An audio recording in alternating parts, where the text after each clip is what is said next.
Assalamualaikum warahmatullahi wabarakatuh. Waalaikumsalam warahmatullahi wabarakatuh. Selamat dan sukses Dinairan. Amin. Ya, Nak. Mari kita berdoa untuk memulai pembelajaran kita hari ini. Ayo ketua kelas.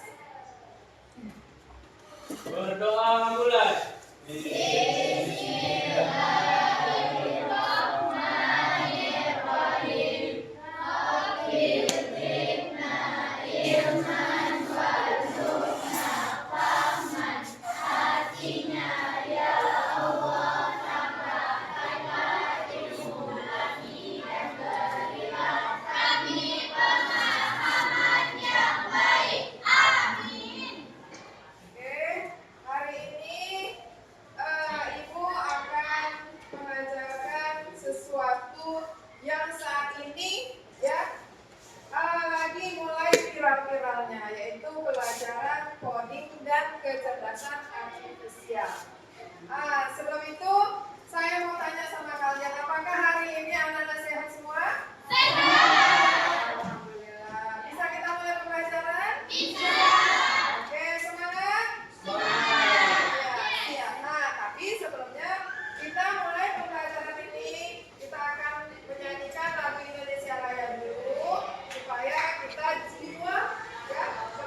Berarti anak-anak ibu memahami pembelajaran yang sudah dipelajari sebelumnya. Ya, apakah benar?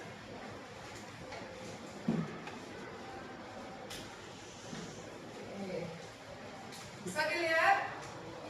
Coding adalah cara memberikan perintah kepada komputer menggunakan, ya, lihat, bahasa yang dikenal dan dimengerti oleh komputer itu sendiri, ya. Oke, contohnya adalah jika tombol ditekan maka lampu menyala. Oke, salah satu manfaat coding adalah melatih logika dan berkreativitas.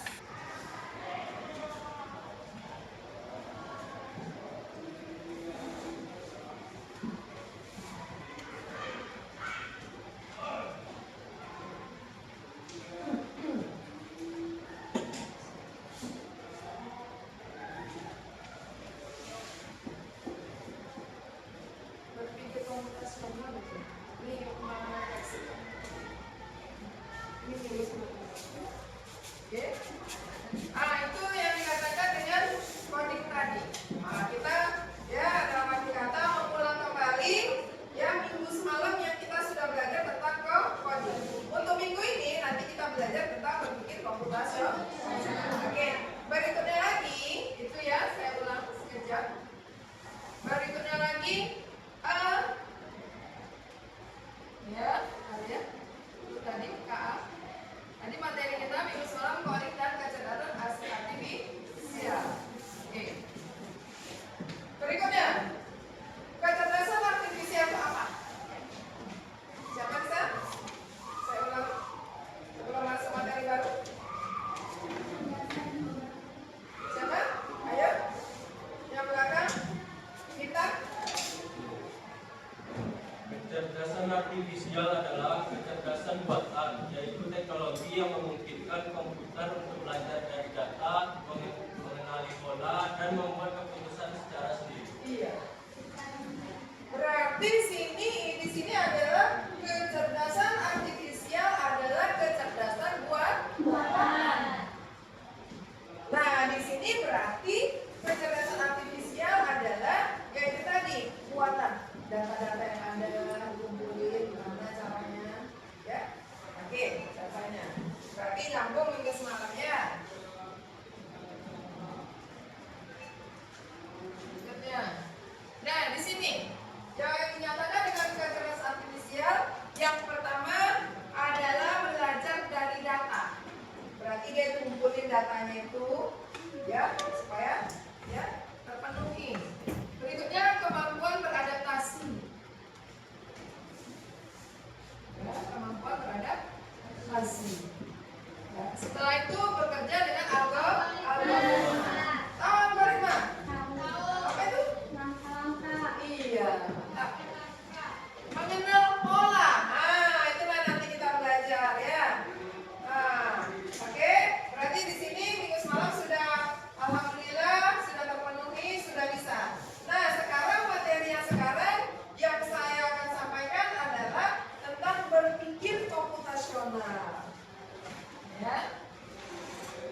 supaya tuntas kalau pada sakitan gitu ya.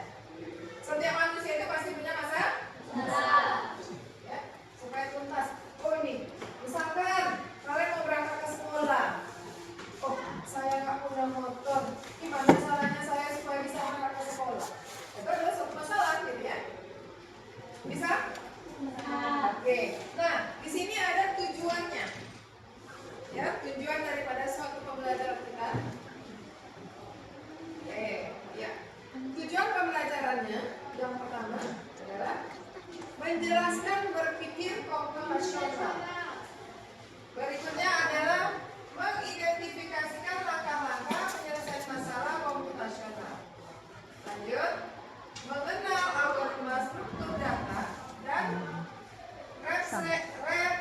representasi data. Berikutnya adalah mengimplementasikan dasar pemrograman dengan Scratch. Ya, Scratch. Apa itu Scratch? Pernah? Sebelumnya itu pernah juga saya ajarkan Scratch.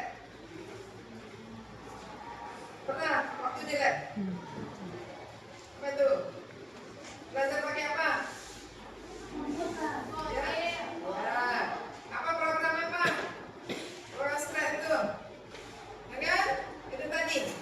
Kita buat aplikasi, ya. Kita menjalankan aplikasi. Dalam arti kata kita buat apa namanya itu? Ya. Ya, kita miniatur itu ya. Kita jalankan ya gimana caranya dengan memprogram ya. Oke. Nah, menjelaskan berpikir komputasional itu tadi. Ya. Di sini ada 4 berpikir komputasional. Ya. Ada 4 berpikir komputasional. Coba. Ada yang bisa apa yang berpikir 4 fondasi berpikir komputasional? Satu, yang satu. Yang pertama. Abstraksi. Apa itu abstraksi? Menyatukan bagian penting dari satu permasalahan dan menyampaikannya tidak menggunakan fokus kepada Iya. Dalam arti kata menyaring masalah-masalah mana yang penting-penting aja dulu gitu. Yang nggak penting nggak usah dicantumkan. Itulah dinyatakan dengan abstraksi. Oke, berikutnya ada lagi apa? Ya, tunjukkan satu orang. Siapa lagi? Algoritma apa?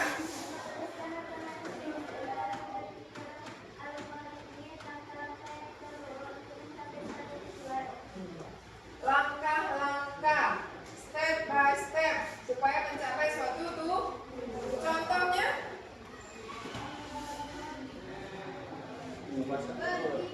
Ya, iya, bintang telur, masak telur, buat kue, ya, step by step kan nggak mungkin telurnya digoreng dulu baru diceplok kan gitu kan? Atau kalau mau cuci baju dijemur dulu baru dicuci gitu. Nah, ya itulah tadi algoritma. Berikutnya apa lagi? Memecah masalah besar menjadi kecil. Iya. Masalah yang besar tadi menjadi kecil. Yang kecil kalau dapat dihilangkan dalam kehidupan kita sehari-hari, masalah yang besar harus dikecilkan. Masalah kecil kalau dapat dihilangkan. Berikutnya.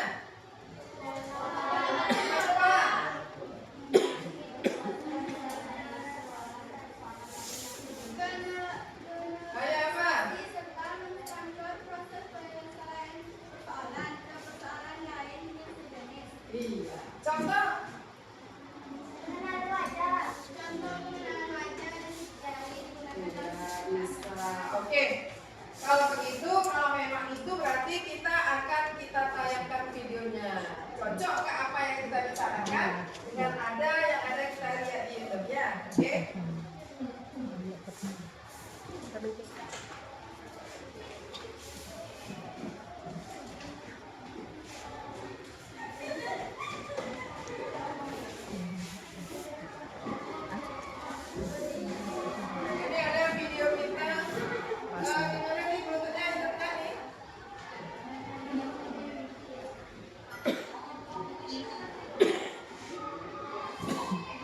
Inilah rahasia kenapa tentara. Inilah rahasia kenapa tentara Jepang.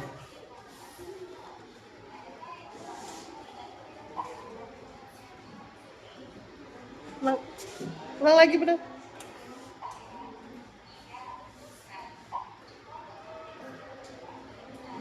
Download aplikasi GoPay, lalu kasih top up dan tanda mulai di Alfamart dan Indomaret. Apa artinya computational thinking atau berpikir komputasional?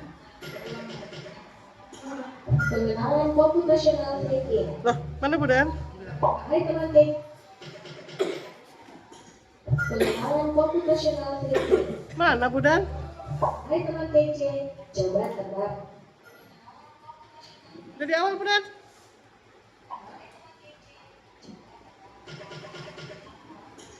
Pengenalan computational thinking. Hai teman TC, coba tebak apa artinya computational thinking atau berpikir komputasional? Adakah yang pertama jeli dan melihat kata komputasional di sini? Jadi mungkin ada hubungannya dengan komputasi. Dalam ilmu komputer, proses berpikir ini dilakukan sebelum mulai menulis coding atau pemrograman. Jika sudah direncanakan dengan baik, maka coding yang ditulis akan sesuai dengan kebutuhan dan dapat diselesaikan dengan cepat dan tepat. Tapi ternyata berpikir komputasional juga bisa dilakukan tanpa komputer dan tanpa internet loh. Malah sebenarnya kita pun sudah menerapkannya dalam kehidupan sehari-hari, mulai dari membuat strategi, mencatat penugasan pelajaran, hingga menyiapkan tas untuk sekolah besok. Wah, kalau kita sudah bisa menerapkannya setiap hari, berarti kita semua sudah mahir dong. Belum tentu. Contoh-contoh tadi kan menerapkan berpikir komputasional pada masalah yang sederhana. Masih banyak nih masalah yang lebih kompleks, seperti misalnya mengatur keuangan bulanan, atau yang harus dilakukan kalau kamu tersesat di tempat baru, hingga memilih jurusan dan karir.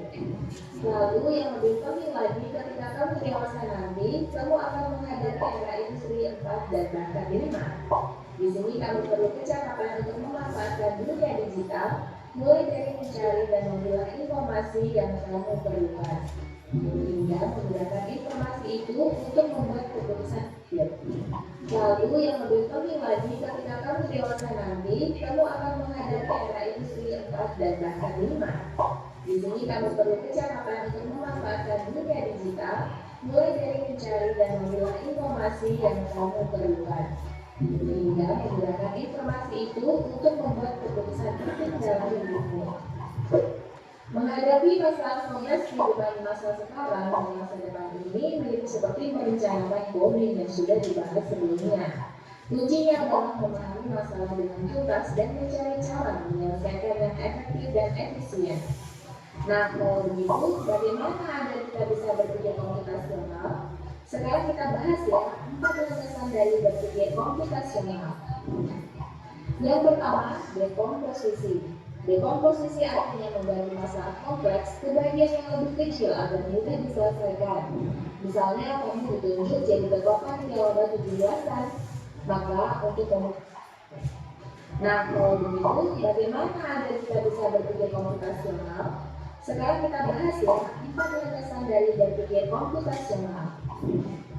Yang pertama, dekomposisi. Dekomposisi artinya membagi masalah kompleks ke bagian yang lebih kecil agar mudah diselesaikan.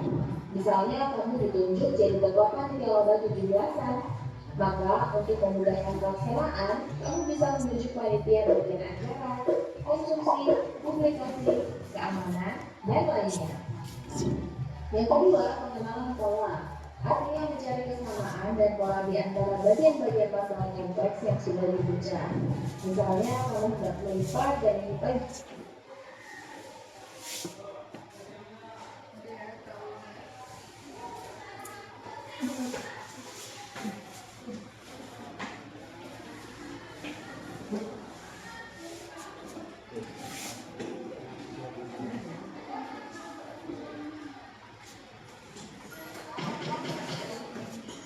Pengenalan computational thinking. Hai teman TC, coba tebak apa artinya computational thinking atau berpikir komputasional? Adakah yang bermata jeli dan melihat karena komputasional di sini? Jadi mungkin ada hubungannya dengan komputer ya?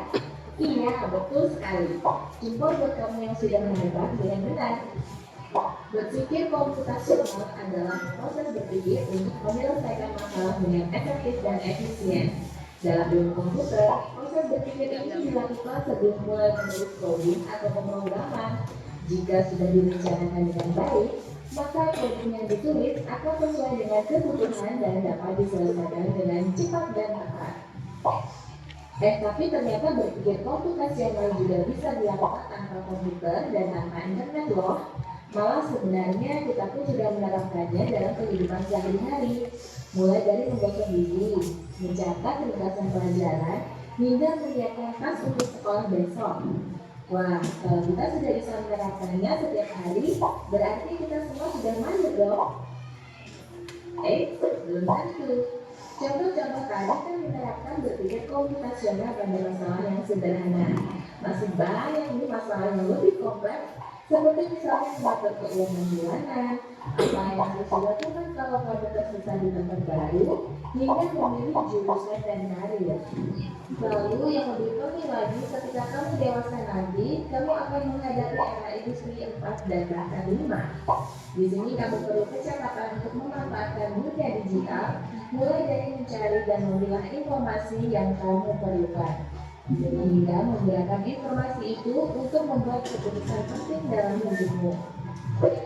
Menghadapi masalah kompleks kehidupan masa sekarang dan masa depan ini mirip seperti merencanakan coding yang sudah dibahas sebelumnya. Kuncinya adalah memahami masalah dengan tuntas dan mencari cara menyelesaikan yang efektif dan efisien. Nah, kalau begitu, bagaimana Anda kita bisa berpikir komputasional? Sekarang kita bahas ya 4 landasan dari berpikir komputasional. Yang pertama, dekomposisi. Dekomposisi artinya membagi masalah kompleks ke bagian yang lebih kecil agar mudah diselesaikan. Misalnya, kamu ditunjuk jadi ketua panitia lomba 17-an. Maka, untuk memudahkan pelaksanaan, kamu bisa menuju panitia bagian acara, konsumsi, publikasi, keamanan, dan lainnya. Yang kedua, pengenalan pola. Artinya mencari kesamaan dan pola di antara bagian-bagian masalah kompleks yang sudah dipecah. Misalnya, kamu hendak melipat dan menyimpan jemuran di rumah, maka kamu perlu bisa mengenali jemuran milik ayah, ibu, kamu, adik, dan milik bersama seperti spray, handuk, dan lainnya. Ini karena jemuran-jemuran itu perlu disimpan di tempat yang berbeda. Yang ketiga, abstraksi. Artinya fokus pada informasi yang penting saja, mengabaikan detail yang tidak diperlukan. Misalnya, kamu hendak menceritakan pengalamanmu berwisata ke luar kota. Tentunya kamu mengalami banyak hal, dari mulai berangkat di bus, berfoto bersama, makan di restoran, menginap di hotel, hingga perjalanan pulang. Tapi nggak mungkin kan kamu ceritakan semua kejadian dengan detail pada teman-temanmu. Pasti mereka bosan kalau kelamaan. Jadi kamu harus menyaring beberapa kejadian yang menarik saja untuk diceritakan pada teman. Yang terakhir, algoritma. Artinya membuat langkah-langkah penyelesaian atau membuat aturan yang diikuti untuk menyelesaikan masalah. Misalnya, kamu diberi daftar belanja di supermarket oleh ibu. Ada minyak goreng, telur, roti, sayur, dan kopi. Lalu kamu harus buru-buru karena ibu sudah mau memasak dengan minyak goreng itu. Nah, kalau seperti ini, satu cara yang efisien misalnya adalah dengan mengambil barang yang paling dekat dari pintu masuk, hingga terakhir yang paling dekat dengan kasir. Nah, itu dia 4 landasan berpikir komputasional yang perlu diterapkan untuk memecahkan masalah yang kompleks. Lalu berikutnya, apakah ada cara untuk mengasah kemampuan berpikir komputasional? Tentu ada. Selain bisa coba kamu terapkan ke masalah sehari-harimu, kamu bisa juga latihan soal untuk mengasahnya. Misalnya, gurumu akan memberikan soal-soal computational thinking di mata pelajaran matematika, bahasa Indonesia, dan IPAS dalam kurikulum mereka. Selain itu, kamu bisa ikut tantangan geografi Indonesia juga. Yuk coba simak satu contoh soal computational thinking. Dalam bis studi wisata, ada 3 kelompok anak yang akan diantarkan ke 3 tujuan berbeda. Bis berhenti pertama di restoran, lalu hotel, dan terakhir di museum. Hanya ada satu tempat penyimpanan koper di samping bis yang hanya bisa dibuka dari satu pintu. Sopir bis ingin mengatur koper-koper penumpang hingga mudah dikeluarkan. Bantu supir bis menentukan urutan memasukkan koper-koper itu ke dalam tempat penyimpanan. Pertanyaan, koper kelompok anak yang mana yang dimasukkan terakhir? A. Anak yang ingin pergi ke museum. B. Anak yang ingin pergi ke restoran. C. Anak yang ingin pergi ke hotel. Atau D. Yang manapun boleh. Soal ini diadaptasi dari challenge.deklas.org. Oke, yang mana kalian pilih? Yang pertama. Yang A, karena dia ya harus ke terakhir dia ke museum. Itulah yang dinyatakan dengan berpikir komputasional. Ya. Oke, kita lanjut ya. Kamu tahu? Coba ya, dijawab di kolom komentar. Kejar cita, kejar ilmu, raih cita.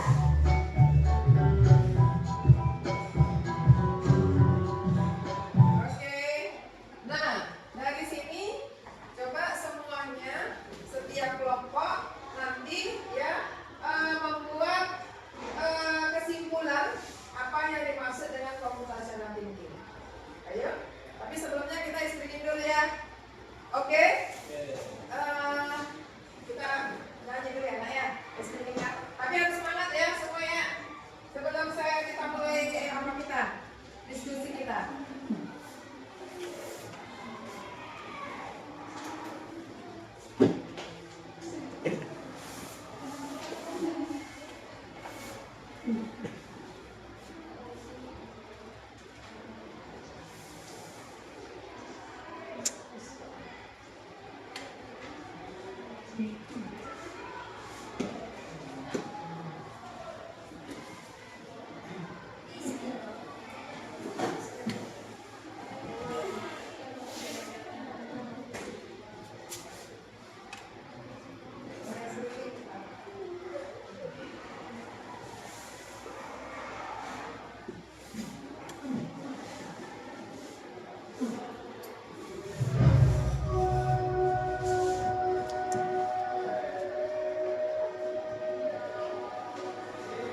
karena masalahnya